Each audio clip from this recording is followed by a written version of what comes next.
ಚಳ್ಳಕೆರೆ ನಗರದ ವಾಸವಿ ದೇವಸ್ಥಾನದಲ್ಲಿ ಆರ್ಯವೈಶ್ಯ ಮಹಿಳಾ ಸಂಘದ ವತಿಯಿಂದ ಭಕ್ತಿ ಭಾವಪೂರ್ಣ ಧಾರ್ಮಿಕ ಕಾರ್ಯಕ್ರಮ ಭಾನುವಾರ ಅದ್ದೂರಿಯಾಗಿ ನಡೆಯಿತು. ಕಳೆದ 36 ವಾರಗಳಿಂದ ನಿರಂತರವಾಗಿ ವಾಸವಿ ಚರಿತ್ರೆಯನ್ನ ಪಾರಾಯಣ ಮಾಡುತ್ತಿದ್ದ ಸುಮಾರು 220 ಗೃಹಿಣಿಯರನ್ನ ಇದೇ ಸಂದರ್ಭದಲ್ಲಿ ಗೌರವಿಸಲಾಯಿತು. ಭಕ್ತಿ ಶ್ರದ್ಧೆಯಿಂದ ಪಾರಾಯಣವನ್ನು ಪೂರ್ಣಗೊಳಿಸಿದ ಮಹಿಳೆಯರಿಗೆ ಸನ್ಮಾನ ಕಾರ್ಯಕ್ರಮ ಹಮ್ಮಿಕೊಳ್ಳಲಾಯಿತು. ಇದೇ ಸಂದರ್ಭದಲ್ಲಿ ಅಖಿಲಾಂಡ ಕೋಟಿ ಬ್ರಹ್ಮಾಂಡ ನಾಯಕ ಶ್ರೀ ವಾಸವಿ ಕನ್ಯಕಾ ಪರಮೇಶ್ವರಿ ದೇವಿಗೆ ವಿಶೇಷ ಪೂಜೆಗಳನ್ನು ನೆರವೇರಿಸಲಾಯಿತು. 108 ಸೀರೆಗಳಿಂದ ವಾಸವಿ ಮಾತೆಗೆ ಅಷ್ಟೋತ್ತರ ಪೂಜೆ ಸಲ್ಲಿಸಿ ಭಕ್ತರು ಭಕ್ತಿ ಭಾವದಿಂದ ಮಡಿಲಕ್ಕಿ ತುಂಬುವ ಕಾರ್ಯಕ್ರಮದಲ್ಲಿ ಭಾಗವಹಿಸಿದರು. ಮಹಿಳೆಯರು ಹಾಗೂ ಭಕ್ತಾದಿಗಳು ಭಜನೆ ಮಂಗಳಾರತಿ ಮೂಲಕ ದೇವಿಯ ಕೃಪೆಗೆ ಪಾತ್ರರಾದರು. ದೇವಸ್ಥಾನ ಆವರಣದಲ್ಲಿ ಭಕ್ತಿ ಸಂಭ್ರಮ ಮನೆ ಮಾಡಿದ್ದು ನೂರಾರು ಭಕ್ತರು ಕಾರ್ಯಕ್ರಮದಲ್ಲಿ ಪಾಲ್ಗೊಂಡು ದೈವ ದರ್ಶನ ಪಡೆದುಕೊಂಡರು.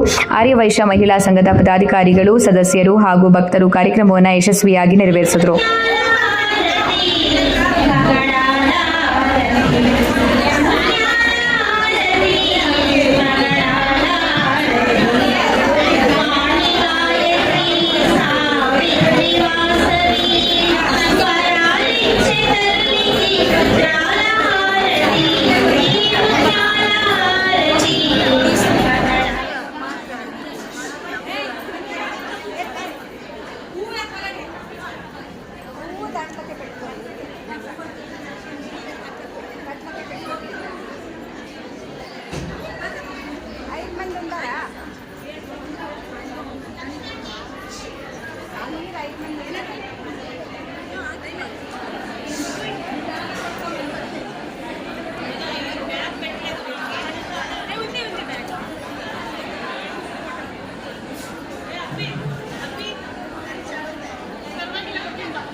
Itu